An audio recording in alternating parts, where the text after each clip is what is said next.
საღამო მშვიდობის და მადლობა თქვენ პატივცემულო ტელემოყურებლებო, რომ მოიცალეთ და თქვენი ძვირფასი დრო კვლავ გადაცემას გახსოვს და უთმეთ. დღესაც ბევრი გვაქვს სალაპარაკო და დარწმუნებული ვარ საინტერესო და სასიამოვნო საუბარის გამოგვივა, რადგან სტუმარი გვეყოლება ერთობ ძვირფასი და საპატიო.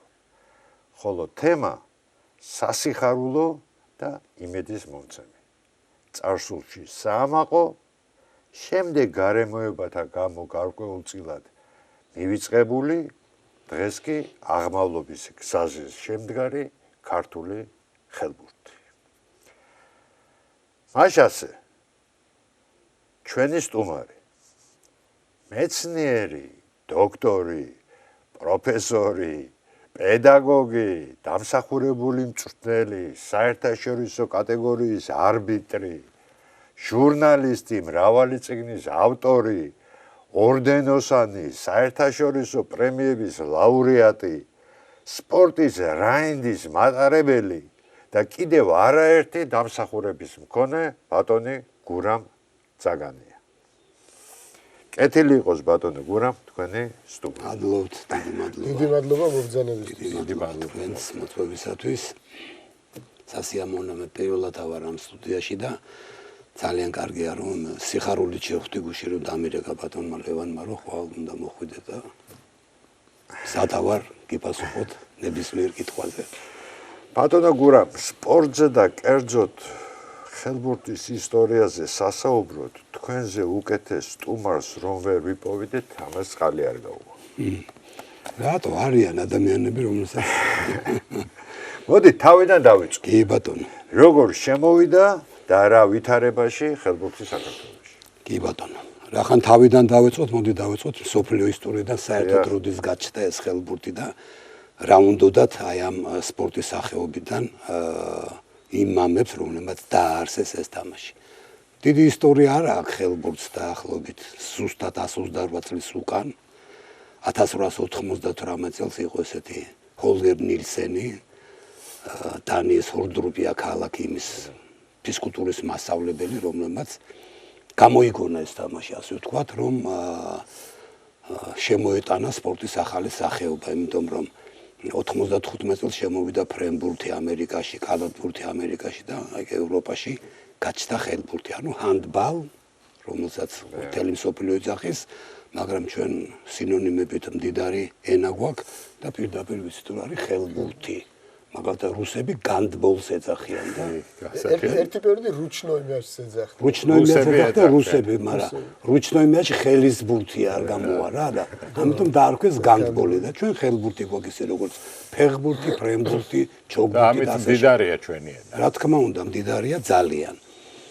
და აი ამ კაცმა გამოიგონა ეს თამაში, მაგრამ ისტორიკოსების გარკვეული რაოდენობა ვარაუდობდნენ, რომ ჰოლგერ ნილსენამდე არსებობდა რაღაც თამაში ხელით და ეს იყო კონარდ კოხი იყო ესეთი გერმანელი კაცი, რომელმაც ეს თამაში მოიგონა ხელით თამაში უკვე მანამდე 6 წლით ადრე 1890 წელს და განსხვავება ამ ორ ხელბურთს შორის ის იყო რომ იქ კარი არ იყო, არც მე კარი არ ყავდათ, იყო მიზანი რაღაც დაუშვათ მრგვალი შიტი და ამისთვის უნდა მოერტყათ ბურთი.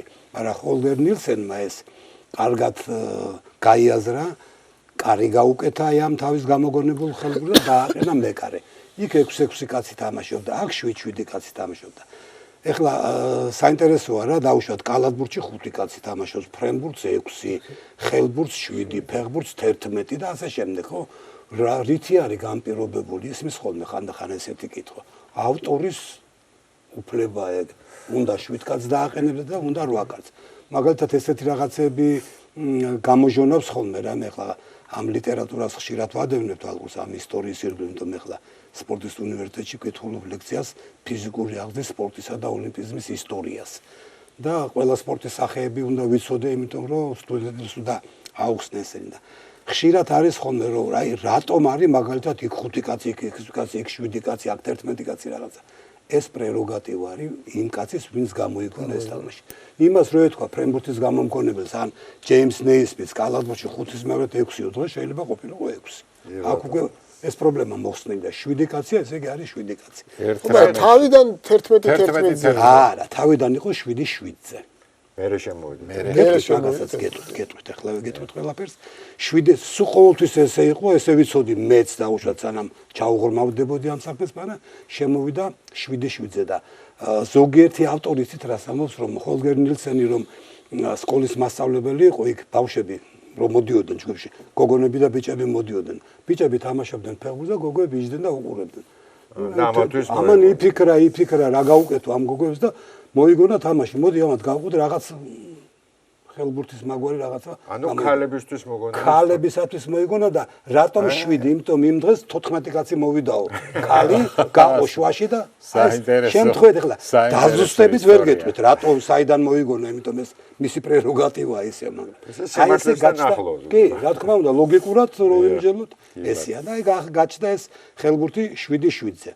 მაგრამ მოგვიანებით უკვე 19 წელიწადი გავიდა 1917 წელს გერმანელმა მაქს ჰაიზერმა მოიგონა ხელბურთის მეორე ნაირსახეობა 11-11-ზე. ანუ ფეხბურთიდან აიღო ალბათ, იმიტომ ეს თამაშიც ხელბურთი 11-11-ზე ტარდებოდა სტადიონზე, კარები იგივე იყო, ოღონდ შემოხაზულობა იყო, ზონები დიახ. ხელბურთში ახლა დღევანდელ ხელბურთში 6 მეტრიანი ზონა გვაქვს, იქ იყო 11 მეტრიანი ზონა. ანუ ბურთი უნდა ეტყორცნა თავდამსხმელს 11 მეტრიდან და შიგნის შესვლის უფლება არ ქონდა მეკარის გარდა არავის. ისე როგორც დღეს 6 მეტრიან ზონაში მეკარის ზონა ქვია, იმას იქ შესვლის უფლება არ აქვს არავის.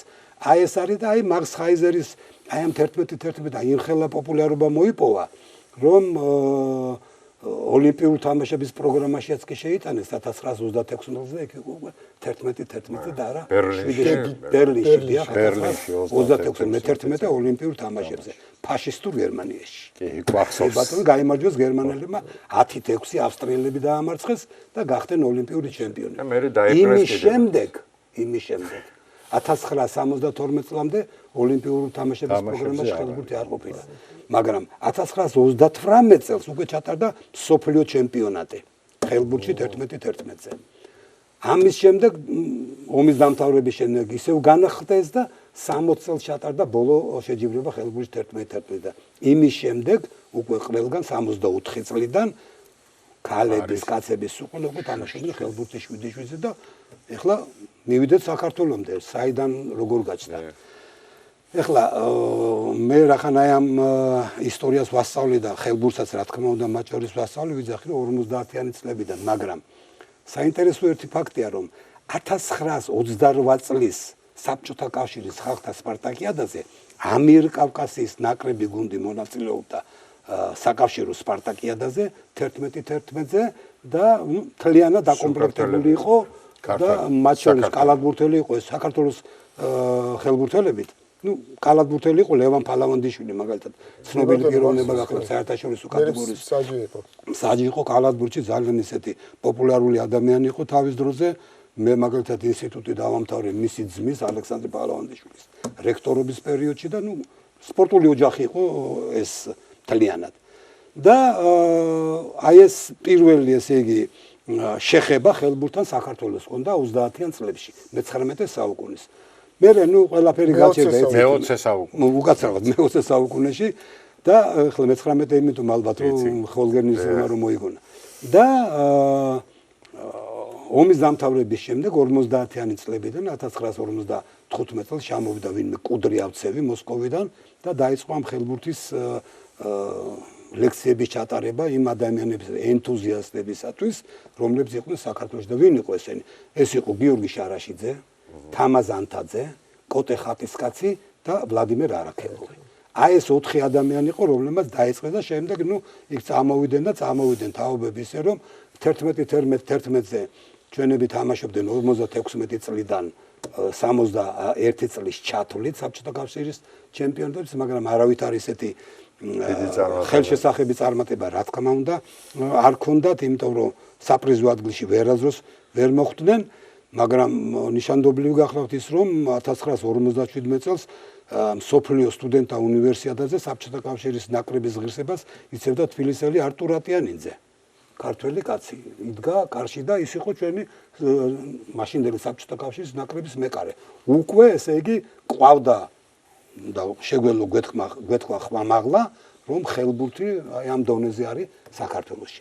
როგორც გითხარით, 61 წელს ჩატარდა ბოლო საბჭოთა კავშირის ჩემპიონატი ხელბურთი 11-11 და 1962 წლიდან ოფიციალურად იხსნება ხელბურთი 7-7-ზე საბჭოთა კავშირის ჩემპიონატი და რამდენად გასაკვირი და რამდენად ყველასათვის რა თქმა უნდა პირველ რიგში ბალტიისპირეთის ქვეყნებისათვის და რა თქმა უნდა რუსეთისათვის რომლებიც დომინირებდნენ და უკრაინელებისათვისაც სხვათა შორის 1909 წელს იყო ესეთი მალი უკრაინელი ევგენი მალი მასწავლებელი სკოლის ხარკოვის იმან რუჩნოი მიაჩი შემოიღო მაშინ 1909 წელს და უკრაინა ითვლებოდა იმ პერიოდში საბჭოთა კავშირის ხელბურთის სამშობლოდ. და ქალების ნაკრები, ქალების გუნდი. ნუ კამაგაზე თუ შემეკითხებით მოგახსენეთ ეს ქალების გუნდი სპარტაკი იყო კიევის რომელიც იყო საბჭოთა კავშირის ნაკრებად. ტურჩინი არის, ტურჩინი ფაქტიურად სოფლიო ჩემპიონი. წვრთნელიც და მოთამაშეც.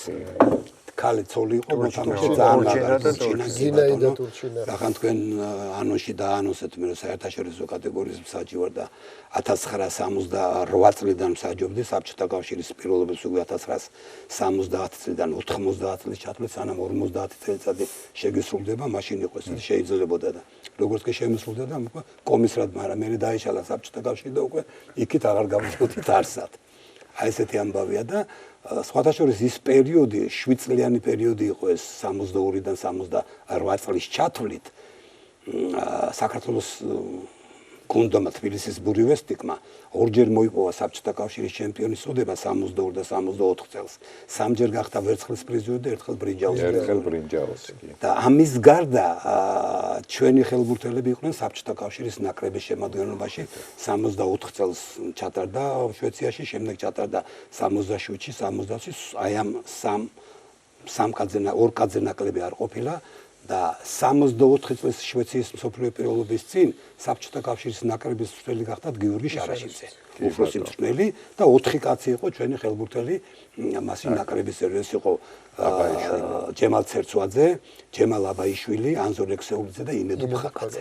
აი ეს 4 კაცი იყო საბჭოთა კავშირის ნაკრების და მაშინ ამ გუნდმა იყო მეოთხე ადგილი.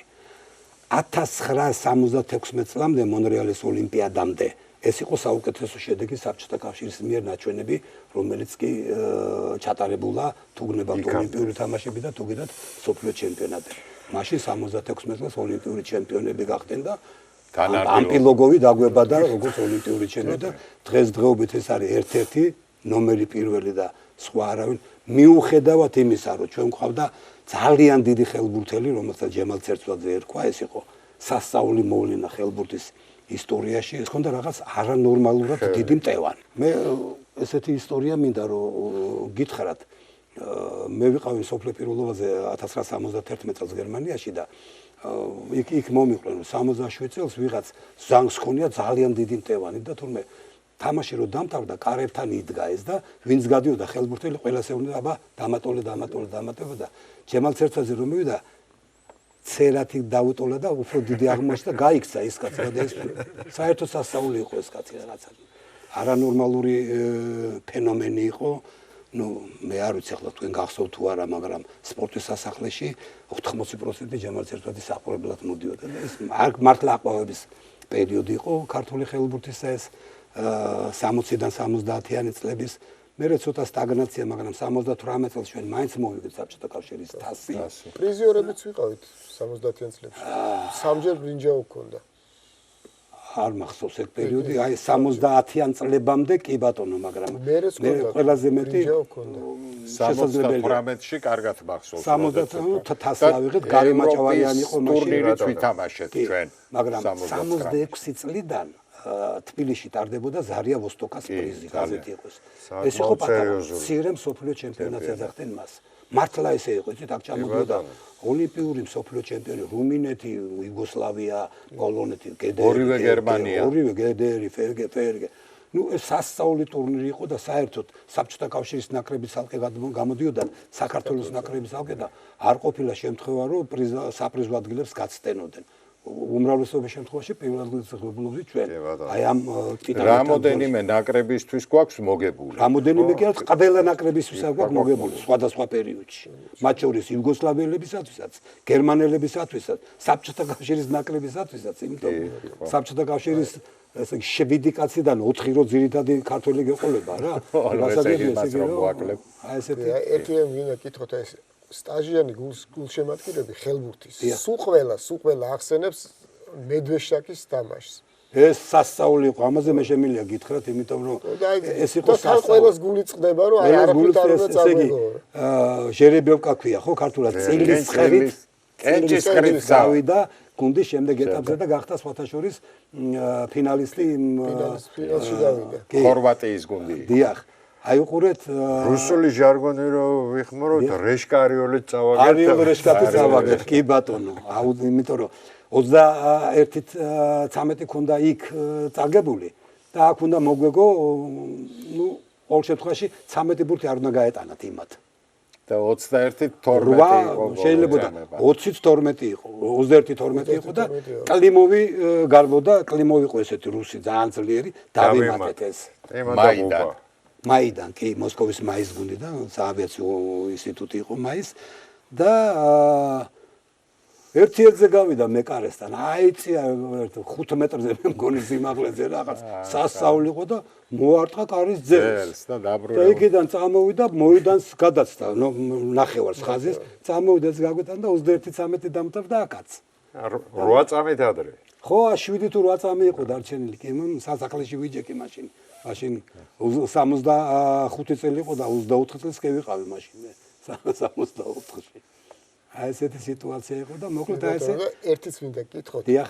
სულ არის აი სულ კამათობთ ხოლმე რა და აი თქვენი აზრი მაინტერესებს. შეიძლება ხა არასწორი შედარებაა, მაგრამ აი ვერ თახვდებით რა ჯემალ ცერცვაძე უფრო დიდი ხელბურთელი იყო თუ ალექსანდრე ანპილოგოვი.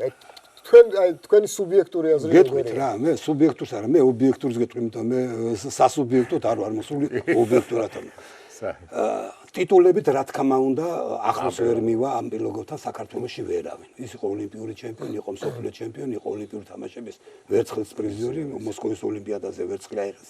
ისიც რო იცოდეთ, იმიტომ აიღეს რომ ამპილოგოვი არ დააყენა ევტუშენკომ, მე მაშინ მოსკოვში მიწვეული ვიყავი მსაჯად, მართალი არ მიმსაჯებნო სათადერეგოში ვიყავი და ერთი ქართველი მსაჯობდა თამაშ ხარტიშვილს და ორ ქართველს ვიცოდნენ იმ პერიოდში არ გაუშვებდნენ ალბათ. ერთის გასაკვირი იყო. ხო, სათადარიგოთ რომ მიწვეს, ჩემთვის ესეც გასაკვირი აღმოჩნდა მაინც, მაგრამ ნუ ვიყავი ოლიმპიადაზე ოფიციალურად მიწვეული და იქ ვიყავი, ვესწრებოდი ამ თამაშს, აი საბჭოთა კავშირის სათადარიგოს კამის უკან ვიჯექი პირველ რიგში რა და იქ გამოიყვანა პენალი რო იყო გერმანიის კარში რა და მესმის აიეტუშენკოს ლაპარაკი. საშატი 3 სინი, ყველაზე ძლიერი ხარო და რავალი სიხართელი 2 ტაიმი და ამხნევებდა რა. მოკლედ. და მაგრამ აი ხო გეუბნებით არა? აი პატარა მაგალითს მოგიყვანთ. გერმანიაში ვართ, მსოფლიო ჩემპიონატია და საქართველოსთან მაშინ 71 წელია ჯემალ ჩერცოძე უკვე აღარ არის ნაკრებში, აღარ თამაშობს და ტურისტება წავედით. მე თამაზანთაძე, ჯემალ ჩერცოძე, ისაკა იყო ესეთი პარლაგაშვილი, რომელიც იყო გენერალური დივანი ჩვენი ბადარაძე, ვაჟა ილგუჯავი და თამაშ ხარტიშვილი ვართ. აი ამ მსოფლიო პირველობაზე და გევართ იქ არის 37 სართულიანი სასტუმრო შტატ ბერლინი, ძალიან დიდი ფოიე და გევართ და რუსების დელეგაცია, სხვადასხვა ქვეყნების, ყველა ამ სასტუმროში ცხოვრობენ, საჯებიც, გუნდების, ყველა და ამ დროს მოდის საერთაშორისო ფედერაციის პრეზიდენტი. იყო ესეთი კურტ ჰიოგბერგი, შვედი. და ნუ ყველა მიტრიალ და ყველა თავი დაუხარდა ეს გაიხეთ და ჯემალ და გამოიქცა ჯემალისკენ. ვაფშე სერცვა რეაქცია არავის და მივიდა და ხელი აუწია პროსტა კაც რა. ამ პროსტაზე მაპატია, იმიტომ რომ ემოციებში ვარ. მოკლედ ძალიან დიდი ხელბურთელი იყო, რომ არ ყოფილა სადაც უთამაშია ჯემალს მსოფლიო ჩემპიონატი თუ რაღაც ტურნირების სიმბოლურ ნაკრებში არ მოხვედრილიყო. ნუ ეს იყო აი როგორ გითხრათ რა, ბაჯაღლო ოქრო ხელბურთისათვის, მაგრამ ხო გეუბნებით მაგას არაფერი ტიტული საბჭოთა კავშირის ჩემპიონის გარდა არაფერი და ერთი მეოთხე ადგილი ჰქონდა აღებული. და ალექსანდრე ამპილოგოვთან ზერავინ ვერ მივა საქართველოში კაიხანი ალბათ რა. ტიტულებით. ანუ ოსტატობით მაინ ჯემალი. კი, ნახდათ. უილა. ტექნიკური თვალსაზრისით ჯემალ ცერტვაძეს ბადალი არ ყავდა მსოფლიოში რა. ერთი გრუია გამოჩნდა მე, მაგრამ ჯემალისთან მაინც ვერ მივიდოდა რა. ჩემი აზრით. მისი ხელუყურმა დარტყმა დღესაც იმათ არის დარჩენილი ლეგენდად. ეს სასწაულია. მისი 7 მეტრიანების დარტყმა საერთოდ ეს გადაგდება. რამდენჯერ მინახავს დაუქნევია მეკარე გადახტარა და გადაუგავდა. კი ბატონო. მე ხლა საბჭოთა კავშირის ჩემპიონატზე სულ დავყვებოდი გუნდს. თან საჯობდი და თან გუნდს დავყვებოდი და ყველაფერი ვიცი მაგათი რა, მოკლედ მაგარი ის გუნდი იყო სასწაული. ბატონო გურამ ძალიან კარგად მახსოვს რა ხდებოდა სპორტის სასახლესთან ზარია ვასტოკიას პრისთან როდესაც იწყებოდა ტურნირი. მედვეშაკის სამაშთან 16000 მაყურებელი იყო. ტურმე. კი, გადავსებული. ზევიდარ სას. გადავსებული კი არა, ბოდიში თქვენ და ერთმანეთს და გონი ხლა. კი ბატონო. სასწაული. კიბეებიც უსავსე იყო. აი ესეთი სიტუაცია იყო იმ ძველ ხელბურთთან მიმართებაში. მაგრამ ეხლა ახალი ხელბურთი გვაქვს. კი ბატონო. არც შემდეგი თაობა ეხლა ვახსენეთ რომ ჩვენ თასი ავიღეთ, მაგრამ ამპერკი ტაბიძე იყო იქ. კი ბატონო. ია ნარიმანიძე იყო. კი, რას ლაპარაკობ? ია აბესაძე იყო. დერიაშვილები ძმები. გაზდელიანი. კი ბატონო, თენგიზ გაზდელიანი. კი ბატონო. არ იყვნენ ახლა. თენგიზ გაზდელიანი უფრო იქითა პერიოდი იყო, ჯემალისთან ერთად თამაშობდა. ეს უკვე ჯემალ ბარამიძეგენი აქეთა პერიოდია უკვე. კი ბატონო. ნამდვილად. ამირან კომახიძე. ამირან კომახიძე მეტარი კარგი ხანი იყო და ამბერგი ტაბიძე უნდა დაეყანებინათ მოსკოვის ოლიმპიადაზე საბჭოთა კავშირის ნაკრებში. ესე მე მგონი ნაკრებში მიწვეული იყო წინა მიწვეული. ყველა ტურნირები თამაშა, სულ ყველაფერი და ოლიმპიადაზე არ მიიღო. დააყენა კაცი, რომელსაც არ უთამაშია 1 წუთი. კიდე იმის მაგივრად ამპილოგოვის. ტიტე კალანდაძე ვის არ ახლა სოკრატესა. და სულ ახალგაზრდა აქეთ. რახან ეს ჩამოვარდა ჩვენ სტილზე, აი რა სიტყვით, აი დღევანდელ ნაკრებს თუ აქ ის მიმსგავსებული სტილი, რაც აი დიდ ეხლა შედარება ყველაფერი შეიძლება, რა თქმა უნდა, მაგრამ აი მე მაგალითად დღევანდელი ნაკრები უკვე მეორე შემთხვევა არის ის, რომ ევროპის ჩემპიონის ფინალურ თამაშზე გავიდნენ და ძალიან მაგარ ხელბურთს თამაშობენ. ახალგაზრდული გუნდია სხვათა შორის ხელბურთი როგორია, იცით? აი სადღაც 28-30 წლის კაცები თამაშობენ და ჩვენები უმრავლესობა არის 21, 22, 25 წლამდე რა და 1-2 კაცი ალბათ ვინც 30 წელსაც მიხსეული, აი მაგალითად ორჯონიკიძე არის 31-ის თუ 32. ნუ არაფერი ხელბურთისთვის არ არის ეს პრობლემა. არა, ხო გეუბნები, აი მაგალითად კლიმომა 40 წელს ასაკამდე ითამაშა, მაქსიმუმმა 38 წელს ასაკამდე კოჟუხოვი იყო კიდე. მე ვლაპარაკობ იმ ნაკრების ხალხს, მაგრამ ეხლა კიდე ეს გუნდი არის ძალიან ძლიერი გუნდია, მიუხედავად იმისა, რომ ესენი არიან ყველა ლეგიონერები, რამოდენიმე ხნით იკრიბებიან ხოლმე რაღაცა, მაგრამ აი შემართებაც, მონდომებაც და ყველაზე მეტად მე რას უსვავ ხას ის რომ იმას რომ აი ამ გუნდის წვრთნელი რო არის ქართველი. მე აი ამის მომხრე ვარ, რომ აი საქართველოს ნაკრების წვრთნელი რო არის ქართველი, ეს მეტად მახარებს ორმაგად ვიდრე დაუშვათ. არ სხვანაირად არავინ არ გამიგოს ამას ეკრანზე ალბათ ყველა ნახავს, მაგრამ აი ქართველი და ჩვენი გაზრდილი კაცია ის ვინც არის დღეს ამ ნაკრების უფროსი მსწავლელი კალანდაძე თვითონ ძალიან ძლიერი ხელბურთელი გახდათ, ორი შვილი ყავს, ისინი უკეთესები ფრენბურთის ნაკრებშია, თურქეთში თამაშობს, მეორე ბიჭი საფრანგეთში თამაშობს, ისის ნაკრებშია ყველაფერი და მოკლედ და აბსოლუტურად ყველაფერი აქვს ამ გუნდს, რომ კაი მწვრთნელებს მიაღწევს და ახლა ჩვენთვის ამ პატარა 4 მილიონი საქართველოსათვის ფინალურ ეტაპზე გასვლა ეს არის ძალიან დიდი მიღწევა რა. წარმოიდგინეთ თქვენ რა ხდებოდა საქართველოში ფეხბურთი რომ გავიდა ევროპის ჩემპიონატის ფინალურ ეტაპზე. თქვენ ბატონო გურამ ქალთა გუნდის მწვრთნელის უფროსი მცველი ვიყავი, კი ბატონო.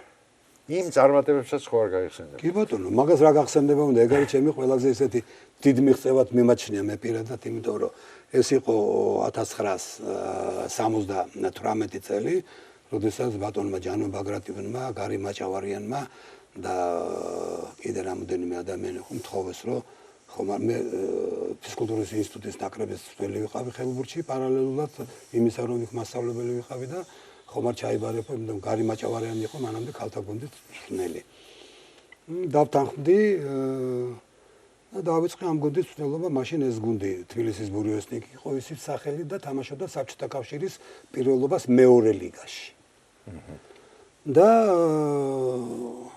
ყველაზე კარგი შედეგი რაც კი იყო ათეულში ვერ ხვდებოდით მეორე ლიგაში. ესე იგი ხო პირველი ლიგა იყო 12 გუნდი. მეორე ლიგა და სადღაც მე-11 გავდიოდით, ხან გავარდებოდით, ხან რაღაცა და მოვიდა 1979 წელი. სპარტაკიადის წელი. დავიწყეთ ვარჯიში, ახალგაზრდები წავდა ცოტა ისეთი მოზრდილების მყავდნენ გუნდში და წავედი სპარტაკიადაზე, ეს იყო კიევში მაგრამ სპარტაკიადაზე წასვლამდე ერთი თვით ადრე შეკრებაზე ვიყავით დღევანდელ ჰოლიდეინი რომ არის მაშინდელ აჭარაში შეკრებაზე ღამის 3 საათზე მაგვიძებენ და მეუბნებია რომ სკვინჩა იყო ესეთი გოგო რომელსაც დარეჯან გეფერიძეს ვეძახდი და სულ მეჩხობებოდა მე სკვინჩა ვარო ფოთელი გოგონა იყო მარჯვენა კუთხეზე თამაშობდა ძალიან ძლიერი და ბრმანაწლავის შეტევა ქონდა წავიყვანე სამონტყოფოში და გაიკეთა ბრმანაწლავის ოპერაცია და მორჩა ჩემი კარიერა მე ვუთხარი არა შენი კარიერა ამით არ დასრულებულა მე ვუთხარი შენ 19-20 ივლისს ქონდა პირველი თამაში პირველში გაიკეთა ოპერაცია მე ვუთხარი შენ გახვალ და ითამაშე მე ვუთხარი პირველი თამაში ეს სხაპრებს მიყვებითო ბატონო გურამო რა მე ვუთხარი არ გიყვებით სხაპრებს და მოუტანე წიგნი იყო ესეთი იაპონიის ნაკრები ფრენბურთელთა ნაკრების წვრთნელი ხირობუმი დაიმაცო. ამას უნდა გამოცემული წიგნი. მომყევით მე, следуйте за мной, ესეთი წიგნი იყო. და ამას ახავს მაგალითები მოყვანილი, რომ ვიღაც გუნდის კაპიტანი ყავდა გვარად კასაი, რომელსაც თითი მოტყდა ვარჯიშზე, შეახვევინა ექიმს და გააგრძელებინა ვარჯიში არ გაუშვა. და ვარჯიში შეუხორცდა ეს თითი. მეორე გოგოს ბრმანაწლავის ოპერაცია გაუკეთეს და მეოთხე დღეს ვარჯიშზე გამოიყვანა და წავაკითხე. სხაპარია ეს მეუნება არ არის მეოთხარი სხაპარი. მოკლედ ეს გოგო გამოვიდა სამონტყოფოდან ერთი კვირა კიდე მყავდა შეკრებაზე, მე დავაწყებინა ნელ-ნელა ვარჯიში რაღაცა და 19 ივლისს გავიდა სათამაშოდ ყაზახეთის გუნდთან. 8 გოლი გაიტანა. ყაზახეთის ნაკრებს შევხვდით გუნდს, რომელთანაც საბჭოთა კავშირის ჩემპიონატზე მეორე ლიგაში ერთი თამაში ჰქონდა წაგებული 12 ბურთით, მეორე 11-ით. მოუგეთ 6 ბურთით იქ. და ყავდა ესეთი ძალიან მაგარი გოგო, მადლენა აკოპიანი იყო გვარად, რომელმაც 76 გოლი გაიტანა სპარტაკიადაზე და პრიზი მიიღო ყველაზე როგორც ბომბარდირის. და ეს გოგონათა გუნდი საბჭოთა კავშირის ჩემპიონატზე გავედით მე-5 სპარტაკიადაზე გავედით მე-5 ადგილზე. ეს იყო სასწაული 16-ვე ჩემმა ხელბურთელმა მიიღო სპორტის ოსტატის წოდება მე მომანიჭე საქართველოს დამსახურებული წვრთნელი და მოკლედ მართლა დიდი ამბავი მეთქე რსფსრ-ი ცალკედ გამოდიოდა მოსკოვი და ლენინგრადი სამი გუნდი ყავდა იმას უკრაინა ხო იყო და უკრაინა იყო იგზადმეტი უზბეკები და ისინი ნაკლებები კი არ იყვნენ ალმა-ატა და ესენი ლატვია და ლიტვა და აზერბაიჯანი სულ მეორე ადგილს იღებდა საბჭოთა კავშირის ჩემპიონატზე ხელბურთში ავანესონი ყავდათ ტრენერი მოკლედ ეს იყო ძალიან ისეთი და სასწაული რაც მოხდა ეს შეიძლება დატოვოთ ან თუ გინდა დამოჭერით როგორც კი დავამთავრეთ სპარტაკია და მოვედი და გამანთავისუფლდა მწვრთნელობიდან მადლობა გადაგიკეთე აი ესეთი ამბავია ბატონო გურამ სამწუხაროდ ჩვენი გადაცემის დრო იწურება ვიტოვებთ იმედს რომ ხშირად გიხილავთ ჩვენთან სპორტის ისტორიასთან დაკავშირებით მზადა ვარ ნებისმიერ და მინდა ერთი ბოლო შეკითხვა დაარქვით მოგცეთ რას ურჩევდით და რა რჩევას მისცემდით ქართული ხელბურთის მესვეურებს ქართული ხელბურთის მესვეურებს ურჩევდი იმ ყველაზე ძვირფას რასაც ქვია სამშობლოს სიყვარული და ერის სიყვარული რომ იცოდენო ისინი მარტო იქ არ არიან ისინი არიან ჩვენი ქვეყნის შვილები და ისინი იბრძვიან საქართველოს სახელისათვის ორმესი მადლობა და ჩვენს მომდევნო სტუმარს შემოვიღოთ ახლა კი ბატონო კარგად გზანდებოდეთ თქვენ დიდი მადლობა დიდი მადლობა და იმედია კიდევ მზად ვარ გესტუმროთ გადაცემაში მორიგ სტუმართან ერთად ვბრუნდებით. თანამდებობით საქართველოს ხელბურთის ფედერაციის ვიცე-პრეზიდენტი, პროფესიით კი ჩვენი კოლეგა და მეგობარი ლევან სალუკვაძე. ლევან, უპირველეს ყოვლისა გილოცავ იმ წარმატებებს, რასაც ქართულმა ხელბურთმა აი ამ პერიოდში მიაღწია. დიდი მადლობა მილოცისთვის, დიდი მადლობა მოწვევისთვის. ჩემ წინასწარმმა ბატონმა გურამ ზაგანიამ ისაუბრა ხელბურთის ისტორიაზე და ჩვენ ბუნებრივია ყველამ ვიცოდით, რომ ეს ისტორია და ტრადიცია გაგვაჩნდა, მაგრამ ბოლო პერიოდში იყო საოცარი წყვეტა თაობებს შორის და ხანგრძლივი პერიოდი ხელბურთი იმდენად წარუმატებელი იყო, რომ მივიწყებასაც კი მიეცა, მაგრამ უკანასკნელმა წარმატებებმა ქართველი გულშემატკივარი მოაბრუნა სპორტის ამ დინამიური და ულამაზესი სახეობისკენ და ჩვენ ბედნიერები ვართ, რომ ამ პერიოდში გვიწევს ფედერაციაში მუშაობა და ვხედავთ იმ პროგრესს, რომელსაც განიცდის სპორტის ეს სახეობა. გავაგრძელებთ თქვენ სიტყვებს, ლევან ბატონო, წყვეტა ახსენე და წყვეტა კი არა, მართალი რომ გითხრა, ამ 10-ოდე წლის წინ ვიღაცას რო ეკითხა ჩემთვის საქართველოში ხელბურთი თუ არსებობს, საერთოდ მოქმედი ხელბურთელი თუ დადის ქვეყანაშიო, ნამდვილად უარს ვეტყოდი და სრულიად მოულოდნელად უწევ ევროპის ჩემპიონატზე აღმოჩნდი. ორჯერ. ჯერ პირველზე კი ბატონო. აღმოჩნდით. თან მინდა ტელემაყურებლებს უთხრა, რომ ევროპის ჩემპიონატი, მე მგონი, თავის სიძლიერით და თუნდაც აი გამსვლელი მატჩების არქონის გამო ნამდვილად არაფრად ჩამოვარდება მსოფლიო ჩემპიონატში. მეცაც ვიტყვი, ქვეჯგუფიდან გასვლა მსოფლიო ჩემპიონატზე უფრო ადვილია ვიდრე ევროპაზე, იმიტომ რომ აქ 4-ვე ევროპული გუნდია, 4-ვე მაღალი დონის და მსოფლიო ჩემპიონატზე ერთი აზიიდან, ერთი სამხრეთ ამერიკიდან მოხვდება და ორ ევროპულ გუნდში მოხვედრა უფრო ადვილია რომ გახვიდე. ეს მაგის, ანუ პრაქტიკულად აქ გამსვლელი მატჩი არ არის. შემდეგ ნუ აი ამ პირველ ევროპას მეორე ევროპა მოვაყოლე ჩემო ბატონო და მგონი სრულიად მოვიშორეთ თუ კიდევ არსებობდა აი დაუპატიჟებელი სტუმრის თუ შემთხვევით შემოსრებული სტუმრის სტატუსი რა.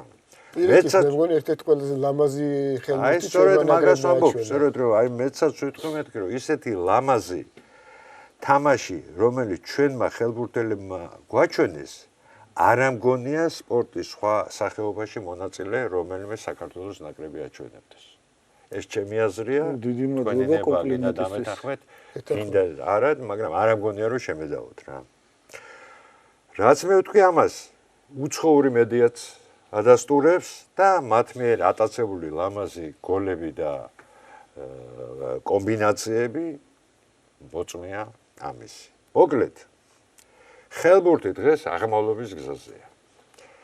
თამაშის სილამაზე კი მე თუ მკითხავთ, იმ რეიტინგს აღემატება, რომელიც დღესდღეობით გვაქვს და არ ამგონია ის რეიტინგიც იყოს მაინც და მაინც ალმაცერად შესახეთ. როგორ ფიქრობ, ლევან, ვის უნდა ვუმადლოდეთ ამას, რამ გამოიწვია ეს და ვისი დამსახურებაა მწვრთნელების, ხელბურთელების, ფედერაციის თუ ტრადიციის? კი ბატონო, პირველ რიგში რა თქმა უნდა უმადლოდეთ აი იმ დიდ გუნდს, იმ ოქროს გუნდს, რომელიც იწყებდა ხელბურთის განვითარებას საქართველოში, იმ პიონერებს, ჩვენთვის საამაყო ჯემალ ცერცვაძის თაობას, თამაზანთაძის, იმედო ფხაკაძის და სხვების, რომლებიც სწორედ იმით იყვნენ გამორჩეულები, რომ ლამაზ ხელბურთს საოცარ სანახაობას თავაზობდნენ გულშემატკივარ და სპორტის ის ახალი სახეობა ქართულმა გულშემატკივარმა ძალიან მალე შეიყვარა და სპორტის სასახლის რეკორდით სწორედ ხელბურთს ეკუთვნოდა ტევა არ იყო. შესაბამისად, მათ ჩადეს ჩვენს ბოდიში შეგაწყვეტინებს ეს ლეგენდები ახსენე და იმათ უმადლით უპირველეს ყოვლისა და თან არ დაგვავიწყდეს რომ სოფლიო ასე ფიქრობდა, იმიტომაც იყო რომ ერთ ფეხბურთის პელე და მეორეს კი გარინჩა უწოდეს. კი, რა თქმა უნდა. და მათ ჩადეს ქართული ხელბურთის გენეტიკაში სწორედ ეს სილამაზე და ეს ეფექტური თამაში და ეს ტრადიციები რო წამოვიდა, შემდეგ უკვე ახალი თაობები იმათის შემდეგი ხო გამოყვა ესეთი სწრაფვა.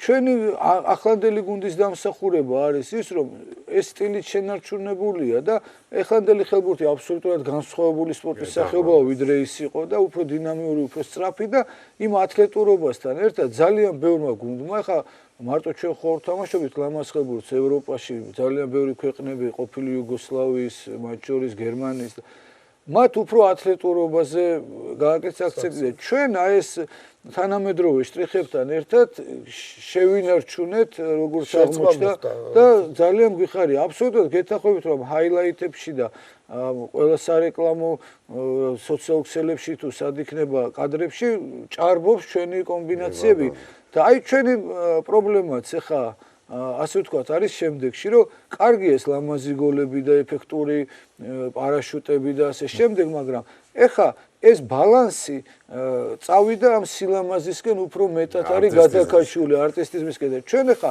თუ ამ ოქროს შუალედს დავიჭერთ რომ ესეც არ დავკარგო და ცოტა უფრო პრაგმატული თამაშის კომპონენტებს გავაძლიერებთ მე მგონი აი ეს არის ეხლა ჩვენი რესურსი რაც უნდა შევასრულოთ და ამოვწიოთ. რაც შეეხება წარმატებას საიდან მოვიდა, თითქოს ცარიელ ადგილას მოხდა. რა თქმა უნდა, ეს ტრადიცია იყო. შემდგომი თაობები, ყველა ვინც წარმატებების პერიოდში უვარჯიშია და ეს პატარა ბურთი უსრია, მათ გარეშე ეს დიდი წარმატება არ იქნებოდა, არავის არ უკარგავთ. ჩვენ, მაგრამ საბედნიეროდ ამათ მოუწიათ და ისინი არიან ნამდვილი სპორტული გმირები, იმიტომ რომ მოახდინეს ეს გარღვევა. რა შეასაქმე? ჩემი აზრით, ბოლო პერიოდში სპორტში ჩემი გამოცდილებით საფეხბურთოში იქნება სახელბურთოში თუ თუნდაც სპორტულ ტელევიზიაში მუშაობისას ესეთი რაღაც ფორმულა არის თუ თეორემა თუ რა არის ჩამომიყალიბდა რომ თუ სწორად მუშაობს სპორტის ხელმძღვანელობა ამა თუ იმ სპორტის შეიძლება დღეს არ დადგეს შედეგი მაგრამ ზეგ აუცილებლად მოდის არ უნდა ჩამოყარო ყურები არ უნდა სადღაც შეიძლება არ გაგიმართლოს მაგრამ აუცილებლად დადგება ის წამი სადაც შეიძლება არ ელოდებოდე და მაგალითად ჩვენ ახლა ვაღიაროთ რომ არც თქვენ არც ჩვენ არც შეიძლება ბიჭები უნგრეთში მოგებას არავინ არ ველოდით ხო ეს იყო რაღაც დიდი საოცრება რომ დაახლოებით იგივეა იმ პერიოდისთვის ახლა იმის მერე ჩვენი გუნდი გაიზარდა თქვა არგენტინისთვის მოგვიგო ფეხბურთში და რაგბიში რომ მოგვიგო რა ვიცი საფრანგეთისთვის ან ვიღაცისთვის იმიტომ რომ ძალიან განსხვავებული იყო მაშინ რეიტინგი რომელიც ახლა უკეთესია და მოხდა ის რომ კარგი თამაში გამოგვივიდა ჩვენთვის საუკეთესო დღე იყო მათ რაღაც ცოტა აერიათ და ბოლო წამებზეც ახლა ხო ხან ვიგებდით ხან ვაგებდით და დაგვიჯდა ისე ახლა თქვა შემთხვევითობას კი არ ვადარ მაგრამ სპორტული გამართლება ჩვენ მხარეს იყო დაგვიჯდა ის რომ ბოლო წამზე პენალტი გავიტანეთ მორჩა შესაბამისად ეს ყველაფერი ეს შემთხვევითობა სპორტში მე მგონი კანონზომიერია ხშირ შემთხვევაში აი იგივე ხა ხორვატიასთან მატჩი ცოტა გადავხდები როგორც უნგრეთთან იყო ხო სცენარით შეიძლება და უნგრეთში წაგვეგო და აქ მოგვეგო ანუ ესე გარანტირებულად არც ის იყო მოსაგები თამაში და არც ეს წასაგები უბრალოდ აქ ჩვენ რო გავარჩიეთ მე ესეთი ის მივიღეთ და რომ ცოტა ადრე გავედით წინ და იმათ მეტი დრო დარჩათ სიტუაციის გამოსავალ ცოტა გვიან რო გავსულიყავით ვეღარ მოვასწრებდე მოკლედ აი ეს არის მთავარი ფორმულა ბიჭები ინდომებენ ფედერაცია სწორად მუშაობს მწვრთნელები თავის მოწოდების სიმაღლეზე ეს ყველაფერი ერთად იქ კონკრეტულად არ გაგვიმართა და სადღაც სხვაგან გაგვიმართა. ეს არის ჩემი რწმენა სპორტში მუშაობის და მიხარია რომ ეს მოედანზე განხორციელდა და ამდენი გულშემატკივარი გავახარეთ ის რომ ხელბურთი არავინ არ იცოდა და დავიწყებული ქონდა ძველ თაობას არ ეხება ძველ თაობას ახსოვდა. ახალგაზრდებმა საერთოდ არ იცოდნენ ხელბურთი და აღმოაჩინეს ეს სპორტი რომ მართლაც მე ხშირად გამიგია რომ რაგბი ჩვენი თამაშია და რა თქმა უნდა ხასიათით და სულისკვეთები ჩვენია მაგრამ ხელბურთიც ხო ვაშკაცური დინამიური გორთაბრძოლები ათლეტური ყველაფერი ტექნიკა მათ შორის და რა ვიცი ეს მიხარია რომ საქართველოს ყველაფერი ეს ძალოვნებაც მიხარია რომ ამ სპორტმა ქართული გულშემატკივრის გულებში თავის ადგილი დაიბრუნა. მე რამდენიმე გულშემატკივარი ვიტყვი, საერთოდ არც ვიცოდიო თუ ნაკრები ყავდაო რა, როცა გავედით ევროპის ჩემპიონატზე. აი, იმ ვარსკვლავური გუნდი ახსენეთ თქვენ და იმის დამსახურება არის და აი რამდენად პოპულარული იყო ხელბურთი იმ დროს, რომ სპორტის სასახლის გახსნა თბილისში დაეთმო ხელბურთის მატჩს. პირველი თამაში ჩატარდა და რით ახსნით ბოლო პერიოდის წარმატებებს, აი ეხლა ნაწილობრივ თქვენი ლაპარაკეთ ამ საქმეზე, მაგრამ მაინც მინდა რომ უფრო დაწესებულიყო. ჯერ ერთი თაობა მოვიდა, კარგი, რაც არ უნდა ეხლა კარგად იმუშაო, სპორტსმენმაც უნდა მოგცეს ამის ჩვენ სამიდან ძლიერ ნაკრებს არ ამგვარი. ხო, რაც უნდა იმუშაო. მაგრამ ხო, ეს თაობაც როგორ იყო, იცით, გავაკეთეთ აქცენტი ამ თაობის გაზდაზე. თავიდან წამოვიდა ეს ერთად იყო. ფაქტობრივად ორი თაობის შერწყმა არის, რომლებსაც საერთაშორისო ტურნირები არ მოკლებია. თბილისში ჩატარდა სხვადასხვა სერიოზული ტურნირები და როგორც მასპინძლები დაშვებული იყვნენ და ვერ ვიტყვი რომ წარმატებულები იყვნენ თავის ასაკობრივ ჩემპიონატებში, მაგრამ ეს გამოცდილება დაგროვდა. ამათმა ერთმანეთთან თამაში ისწავლეს.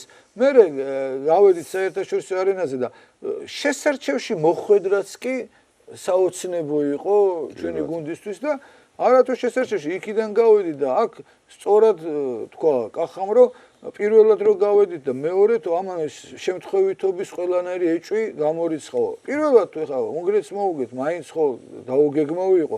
მეორედ ჩვენ ქვეჯგუფიდან გავედით ერთი ტურით ადრე და გავედით მეორე ადგილით. ანუ საუკეთესო მესამეთი და კითხვის ნიშნები ბურთები ვის ჰქონდა არ ყოფილა.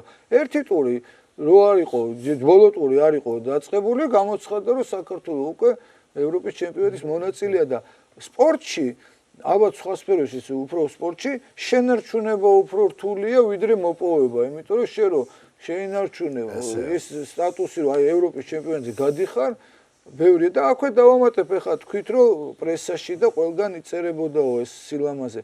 იქ ჩვენ ფედერაციის წარმომადგენლები ეგეთ წოდებულ VIP ლოჟაში ვიყავით განთავსებული და იქ ჩვენი კოლეგები ხო ამ ხელა ტურნირია სულ იქ იყვნენ და საერთაშორისო ფედერაციის ხელმძღვანელები და ექსპერტები ამ სპორტის და ჩვენთვის ახლა სასიამოვნო იყო ის რომ წავაგეთ ახლა თამაში რაც არ უნდა იყოს ხშირად ვამბობ ხოლმე ჩვენ ახლა რაღაც კულტურული ორგანიზაცია ხო თან ცეკვის ან თეატრის რომ კარგად გამოვედით ტაში დაგვიკრეს და კმაყოფილი ვართ თან მოგება გვინდა და ჩვენ ბუნებრივია მიუხედავად იმისა რომ რანგით მაღალ მეტოქეებთან მაინც რომ დასრულდა თამაში ნაწყენები ვიყავით ახლა ხო კარგი თამაშის მიუხედავად და მოდიოდნენ ისინი და გვეუბნებოდნენ რომ რა გინდათ ახლა რომ მეორედ გასვლაზე ეგრევე ხორვატებს და შვედებს მოუგო და თქვენ ესეთი მაქსიმალისტები ნუ ხართ და პირიქით დაინახეთ ეს პროგრესი და ეს სილამაზე და თქვენ გაალამაზეთ აქაურობა და ცხოვრებაძესნაირი დამრტყმელი ახლა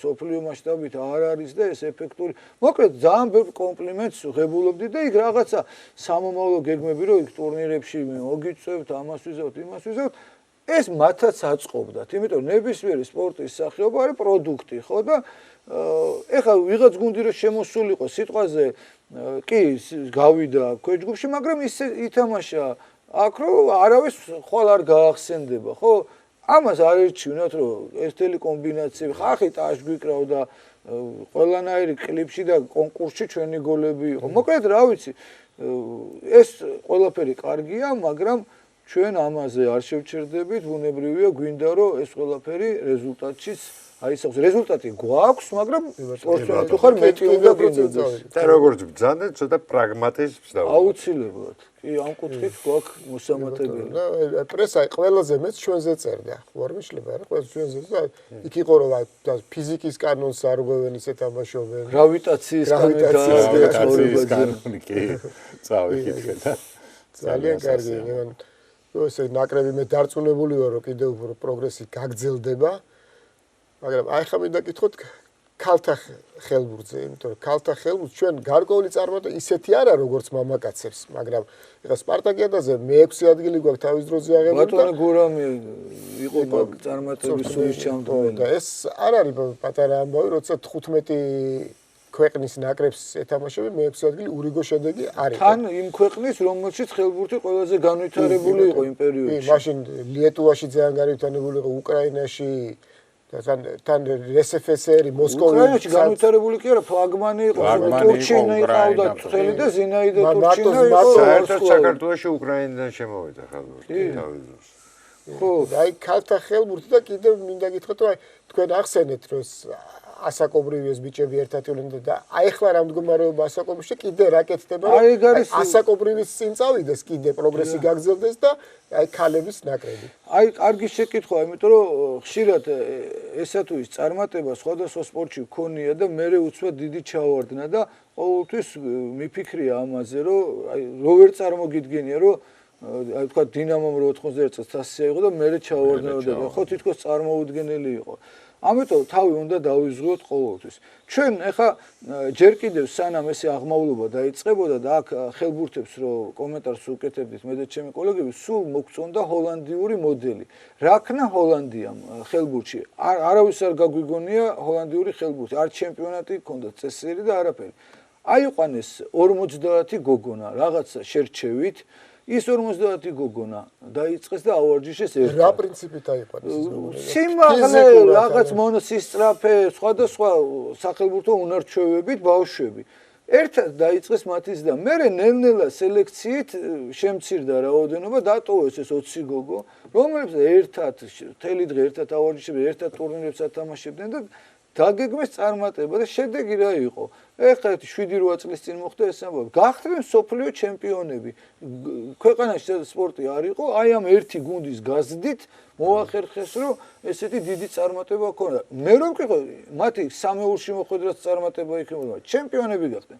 ეს ყოველთვის ჰქონდა ჩვენ ფიქრად. ეხლა რომ მოვედით ბიჭების და გოგონების გუნდები ეხა არიან ისინი 16 წლამდელები, მაგრამ ჩვენ ავიყვანეთ, როცა იყვნენ 13 წლისები, ზოგი 12-ის. ავიყვანეთ ესე თაობა, ჩატარდა ეგრეთ წოდებული ფესტივალები სასკოლო, რეგიონებში. აქ გამორჩეული მოსწავლეები გაერთიანდნენ რეგიონის ნაკრებებში. მე ამათი დაკვირვების დავედით 20-ზე. 20 გოგონა ყავს უკვე 16 წლამდელი, 20 ბიჭი.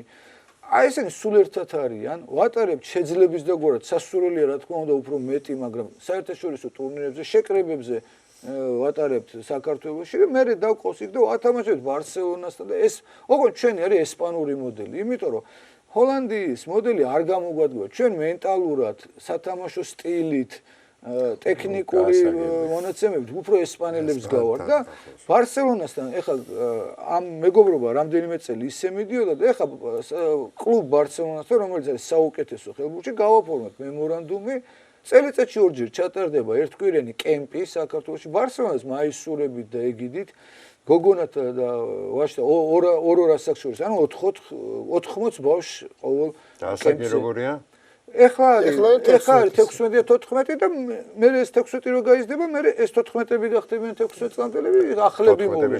მუდმივი პროცესი იქნება. ანუ ბავშვი რო შედის სკოლაში ხელბურთზე, ერთ წელიწადში შეიძლება ბარსელონაში ამოყოს თავი. ისინი რო დააკვირდებიან ამ ბავშვს, ორი ბიჭი უკვე წაიყვანეს კიდეც და ორი კვირით ავარჯიშეს ბარსელონას ასაკობრივ გუნდში.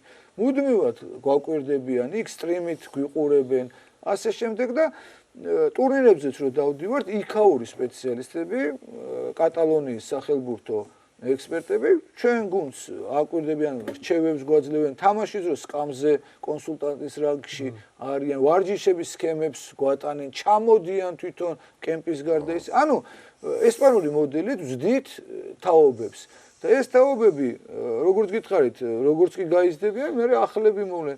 გოგონათა ხელბურთში რა არის ამოცანა? ბიჭებში იოლად არის საქმე, იმიტომ სულ ეუბნებით ამ 16 წლამდელებს. თქვენ რო გაიზრდებით, უნდა შეავსოთ ნაკრები, იმიტომ რომ იქ ბირთვი არის და საერთოდ ეგრეა გათვლილი თითო თაობამ ასაკმა 2, მაქსიმუმ 3 სპორტსმენი რომ მიცეს ნაკრებს, ეს არის იდეალური შედეგი. ყველა თაობამ 5 და 6 შეიძლება ვერ მიცეს.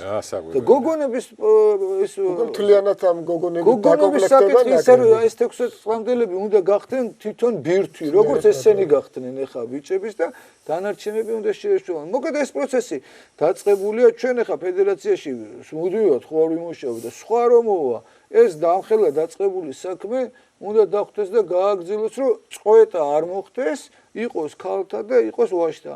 ძალიან ამბიციური პროექტი გვაქვს და მე ეს ოცნება მაქვს და ხშირად ვამბობ რომ მე უფრო მეტად მოვიდომა ამის შესრულება, გსურს რომ პირველი ქართული სათამაშო სპორტის სახეობა ვიყოთ, რომელიც ქალთა გუნდებს შორის დიდ ფორუმზე გავა. ერთადერთი ვიტყვი რომ თანატოლებთან იმაში შეგრებია, რომ ჩვენ რო ჩავდივართ თქვათ ესპანეთში საერთაშორისო ტურნირზე და იქ თამაშობს 24 გუნდი, ხო? ვითამაშებთ იმ ტურნირზე, წამოვალთ. ხო, ეხლა იქ ურთიერთობა ხო აქვს უკვე გოგონებს ჩვენ მწვრთნელებთან. ისინი ატარებენ მე-10 ტურნირს და ამ ტურნირის მერე კიდე 10 ტურნირი აქვს. ჩვენ წელიწადში 3-4 გამოგდის. აი ეს არის პრობლემა. ლევან, ეხლა თქვენ ისე კარგად დასახეთ ყველაფერი, რომ მგონი შეიძლება მაყურებელს შთაბეჭდილება შეექმნოს, რომ საქართველოს ერთადერთი მაცოცხლებელი ხელბურთია. არა, დარწმუნებული ვარ, თქვენს გექნებათ, ნეტა ესე იყოს, მაგრამ დარწმუნებული ვარ, რომ თქვენს გექნებათ პრობლემები. რა პრობლემებს ხედავდა, რომელიც აი სასწრაფოდ ან მეთოდურად გადაწყვეტას მოითხოვს? კი ბატონო, თავარი პრობლემა არის და ამაზე სახელმწიფო როგორც ვიცით ზრუნავს და ამ ესეთი დიდი გრანდიოზული პროექტებიც არის ინფრასტრუქტურის განვითარება. ეს იქნება რეგიონებში, რა თქმა უნდა, მულტიფუნქციური დარბაზებია საჭირო. ხშირად ზოგიერთ რეგიონში აქამდე არსებულ დარბაზებში არასწორად ესმით ეს მულტიფუნქცია. იქ ვიღაცის რაღაცა ბიუროკრატული თუ მექანიკური შეცდომით ჩაწერილი არ იყო კონკრეტულად ხელბურთი. მულტიფუნქციური დარბაზში ის ხელბურთს მოიცავს, მაგრამ არ ეწერა სიტყვით. ეწერა კალათბურთი, ფრენბურთი, ფუტზალი თქვა და შეგვექნა პრობლემები, რომ აქ ჩემს დანიშნულებაში ხელბურთი მულტიფუნქციური თავისთავად უკვე ამას ნიშნავს. მესმის. ზოგიერთში ისეთი სასახლეები აუშენეს, არ დავასახელებ ხა რეგიონს, რომ იქაური ხელმძღვანელები გეუბნებიან, რომ აქ ბავშვებს სავარჯიშოდ ვერ შეუშვებთ, გაფუჭდება. სიტყვაზე და ჩვენ გვჭირდება ქვეყნის მასშტაბით, რა თქმა უნდა, კარგია სასახლეები რო გვაქვს და საერთაშორისო ტურნირები, უფრო უბრალო ტიპის დარბაზები, მარტივი კონსტრუქციის, გასახდელი მოედანი. ბევრი, იმიტომ რომ ეს ბავშვები სწორედ ესეთ დარბაზებში იწყებენ და იზრდებიან და მერე მიდიან სასახლეებში. ეგ ერთი. და მეორე, რაც აუცილებელია უკვე ჩვენთვის, ეს ახალგაზრდული ნაკრებები გითხარით, ეხლა ორი ბიჭები, ორი გოგონები. ეხლა ცოტა ხანში ახლები რომ 3-3 გვეყოლება. ეროვნული ნაკრები. ეროვნული ნაკრები კარგი ლეგიონერებით არის და მუდმივი ვარჯიში არ უწევთ თუ არ ჩამოდიან. ეს 6 გუნდი რო ავარჯიშო, ამის თანხა ხო გადასახდელია ყოველდღიურად. თან ეს დარბაზების ამდენი არ არის, რომ ყველგან მიხვიდი და შეხვიდი. აი უფრო მეტი დარბაზები რო იყოს ქვეყანაში ხელმისაწვდომი სტანდარტული სახელბურთო და თან კიდევ სასურველი რა არის და ალბათ ამის დროც მოვა და მოგხედავენ, მე მგონი უკვე საფიქრალია, რომ ხელბურთს თავის ბაზა კონდეს. ანუ ადგილი, სადაც მუდმივად ვარჯიშით შეიძლება, ეს არ არის ის ადგილი, სადაც იოლად მივა მოსწავლე, ესეთი ცალკე უნდა იყოს, მაგრამ ერთი სადღაც განმარტოვებით შეკრებას ამ ახალგაზრდების ჩაატარ, იქვე ყვების საკითხს მოაწვევ, იქვე დაისვენებენ, იქვე ეზოში გამოვლენ. იმიტომ რომ ვარჯიში ავტობუსით ამ საცობებში წაყვანა მოყვანა ძვირადღირებული სასტუმროებიდან ხო არ არის იოლი და ფუფუნებაა და იქვე რო იქნება შეკრებილი ის თავის მიკროკლიმატში იქნება გამოვა შეჭამს ჩუსტებით ჩავა ჩაიცმევს ბოტასებს ივარჯიშებს სულ სხვა შედეგს მივიღებ და მე აი ამას ვისურვებდი რომ როგორც კი მოხერხდება რომ აი ეს თუ წამოგვეშველება ძალიან კარგი იქნება. ისე ჩვენ ერთ-ერთ წინა გადაცემაში ირაკლი მეძმერიაშვილი ყავდა სტუმრად სპორტის მინისტრის პირველი მოდირი და მან თქვა რომ აი უახლოეს მომავალში 62 მუნიციპალიტეტში დაიწყება. იმიტომაც დავიწყე ამის საუბარი. აუცილებელია. დაიწყება მალე მშენებლობა. ლევან სამწუხაროდ თუ საბედნიეროდ არ ვიცი, მაგრამ მე მგონი მაინც უფრო პირველია დღეს ისეთი ვითარება შეიქმნა ჩვენთან, რომ ყველა სპორტსმენი, მოქმედი სპორტსმენი თან თუ მით უმეტეს ეს სათამაშო სპორტია, უცხოურ გუნდში თამაშზე ოცნებობს. თქვენი გეგმები რა არის? ამ მიზნების ასრულება თუ ძლიერი ლიგის ჩამოყალიბებაზე აიღებთ აქციას? აი, სწორი სიტყვა, სამწუხაროდ ჩვენს ქვეყანაში მიუხედავად იმისა, ხა ფონდიც არის შექმნილი და დაფინანსება მიდის საფეხბურთო გუნდების და საკალათბურთოსი სხვათა შორის, ვერ ჩამოყალიბდა რაგბი ხო რამხელა წარმატებები მოყოლად. ეროვნული ჩემპიონატი საშუალო ევროპული დონის არც ერთ სპორტში სამწუხაროდ არ აქვს. გამონაკლისი არც ხელბურთია, მით უმეტეს რომ ჩვენ ჯერ დაფინანსება კლუბების არ ქონია და იგეგმება უკვე უახლოეს ხანში, არა იმ მასშტაბების როგორც ფეხბურთში, მაგრამ გარკვეული ციფრებით დაიწყება ეს ყველაფერი და ეს რა თქმა უნდა წაადგება სპორტის სახეობას. მით უმეტეს ეხლა რო ვთქვი რომ ამდენი ახალგაზრდული გუნდი ყავს და ეს გოგონები და ბიჭები იზრდებიან, ხო, შევსება ამ გუნდებს ექნებათ ნიჭიერი მოთამაშეების. ისინიც ეხლა ნაკრებში ყოფნა კარგია, მაგრამ ეროვნულ ჩემპიონატში რო თამაშობენ, გარკვეულ გამოცდილებას ღებულობენ. ამიტომ მე ხა ვერ გეტყვით რომ უახლოეს მოკლე პერიოდში ხედავდეთ რომ საქართველოს ჩემპიონატი ისე დონეზე ავარო, თქვათ როგორიც არის ხორვატიაში ან სადმე. ეს შეუძლებელია მოკლე პერიოდში. სამომავლოდ რა თქმა უნდა ოცნება ამაზე ყველა სპორტის სახეობას გვაქვს რომ კონდეს ისეთი ჩემპიონატი, რომ ჩვენი ჩემპიონები გადიოდნენ იქ და ევროთასებზე წარმატებით გამოდიოდნენ, მაგრამ ამ ეტაპზე მოდი ვიყოთ რეალისტები, ჯერ დაიწყოს ამ ხელბურთის კლუბების დაფინანსება, რაც მოგცემს საშუალებას, ელემენტარული ხელფასები ქონოთ. ეხლა ბევრი ენთუზიასტი თამაშობს იქ და ის ხელფასი რაც აქვს, გზავრობაში შეიძლება არ ყოფნიდეს და ამიტომ თუ ეს დაიწყება დაფინანსება, ვიცით უკვე რომ გეგმაშია, მერე უფრო თქვათ ახალგაზრდულ ასაკში სპორტსმენი, იმიტომ რომ რაღაცა ელემენტარული ხელფასი მიიტანოს სახში, სხვა სფეროში არ გადაერთვება და ესეც ერთი პატარა წინგადადგმული ნაბიჯი იქნება. ყველაფერს თავი რო გავანებო ხელფას თუ არ იღებ, პროფესიონალი არ გვია. ხო, რა თქმა უნდა. მოყვარული ხარ. არა, არის გუნდები, სადაც კარგი პირობები აქვს, მაგრამ ყველას რო გარანტირებულად რაღაც საშუალება ექნება, ეს უკვე სხვა არის, იმიტომ რომ იყო რამდენიმე გუნდი, რომელიც კარგ შედეგს აჩვენებდა საქართველოს მასშტაბით, მაგრამ მე ხანი მუნიციპალიტეტში, ხანი რეგიონში რაღაცა შეიცვალა, ის დაფინანსება და ყურადღება მოაკლდა და ესენი მე დაიშანენ, სხვაგან გადავიდა ვიღაც და ის ტრადიცია მაგალითად ყიბული ქალთა ჩემპიონი იყო 2 წლის წინ, ეხლა გუნდი აღარ ყავთ და ეხლა ისევ ახალგაზრდებს ავარჯიშებენ. მოკლედ ამ ხრივ ყველაზე უკეთესი მდგომარეობა ეხლა ბათუმში, იმიტომ რომ ეხლა მოქმედი ჩემპიონები არიან როგორც ვაჟებში, ასევე ქალთა გუნდებში და ძალიან კარგ პირობებში ყავთ. თქვენ როდის ვარაუდობთ, აი როდიდან იქნება ეს? მომავალი ჩემპიონატიდან და ალბათ ეს გახდება საწინდარი წინსვლის. კი, დაფინანსება დაიწყება. კიდევ ერთხელ ვიმეორებ, არა ისეთი მასშტაბებით. არა და ეხლა საწყენად კი არ ვამბობ და გინდაც ბიუჯეტი ავიღო და გინდა ეს კლუბების დაფინანსება.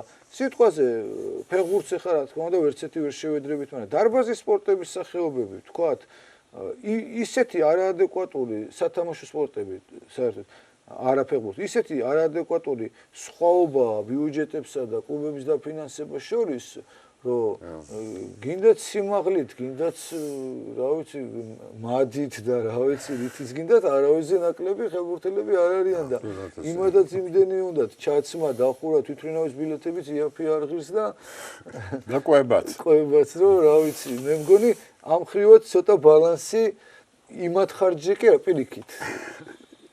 ხომ არ იგეგმება რომ რომელიმე დარბაზი გადავიდეს ხელბურთის ფედერაციის ბალანსზე? ეხლა გეტყვით ერთ რამეს, ხელბურთის დარბაზად არის აშენებული ოლიმპიური სასახლე, რომელსაც ქვია ხელბურთის მულტიფუნქციური სასახლე ალექსანდრე ამპილოგოვის სახელობის. მაგრამ კარგია ეს აბრადა რო ქვია, მაგრამ რეალურად ეხლა იმ დიდ დარბაზში არის ფუტზალი, რომელსაც ულოცავ მე დიდ წარმატებებს და პირიქით სუმათი კომაგი ვარ და ცუდი ამაში არაფერია. პატარა დარბაზში ჩვენ ქირაობთ დროს და იქ ვარჯიშობთ, მაგრამ ხო ვამბობ, ეს არის ნაკრებებისთვის, ეგ დარბაზები ან რამე სხვა დარბაზი სულ ჩვენი რო იყოს, მოსწავლეთა გუნდებიც ივარჯიშებენ, დამწყებებიც ივარჯიშებენ. როგორც ჩვენ ახლა მე სად ვარჯიშობდი, ვინ დამიქირავებდა დარბაზს? ვარჯიშობდი მაშინდელ კიროვის ბაღში, ეხლა ვერის ბაღში, სადაც დაირწა ხელბურთის აკვანი საერთოდ, ეგ იყო ხელბურთის დარბაზი. მე აუშენეს ბურევესნიკი, მოგეხსენებათ და იქ გადავიდა თბილისის ბურევესნიკი და ჩვენც ახალგაზრდა მოთამაშეები დავდიოდით იქ. მე ჯემალ ცერცოძის სახელობის ოლიმპიური კომპლექსი აშენდა გდანში და ისიც, ანუ ეს დარბაზები მთლიანად ხელბურთს ემსახურებოდა და ეხლა ზოგიერთი დარბაზი არის სხვადასხვა დაწესებულების ხალხი ფულს შეკრებს და მოვა ფეხბურთს თამაშობს და ის ურჩევნიათ რო იყოს და უფრო მომგებიანია ვიდრე ვთქვათ ვიღაც ბავშვები ვავარჯიშოთ ყველაფერს თავი დავანებოთ ქირა მაინც არ გექნება რო გადასახადო რა თქმა უნდა ეს იქნება იდეალური ჩვენ ამით არ ვაპრობთ რაღაც ისეთს რომ შეუძლებელი იყოს არც ფეხებს ვაბაყუნებთ და ჯიუტებით პირიქით ვაგრძელებთ მუშაობას იმ პირობებში რაც არის და ფიქრობთ უფრო მეტ შედეგზე მაგრამ თუ კითხვა არის რომ რა შეიძლება რით შეიძლება რომ დაგვეხმაროს სახელმწიფო კიდევ უფრო მეტად თორე ჩვენ არ გვაკლია ყურადღება სპორტის სამინისტროსგან აი ეს არის დიდი მადლობა ლევან სამწუხაროდ ჩვენი დრო ამოიწურა დიდი მადლობა მინდა კიდევ ერთხელ მოგასწრებთ მოგზაურობისთვის და ვიტოვებთ იმას და დარწმუნებულებიც ვართ რომ წარსულში რაც ქონდა იმაზე გაცილებით დიდი წარმატებები გვექნება მომავალში ძალიან დიდი მადლობა და გისურვებთ წარმატებას კარგად გრძანდებოდეთ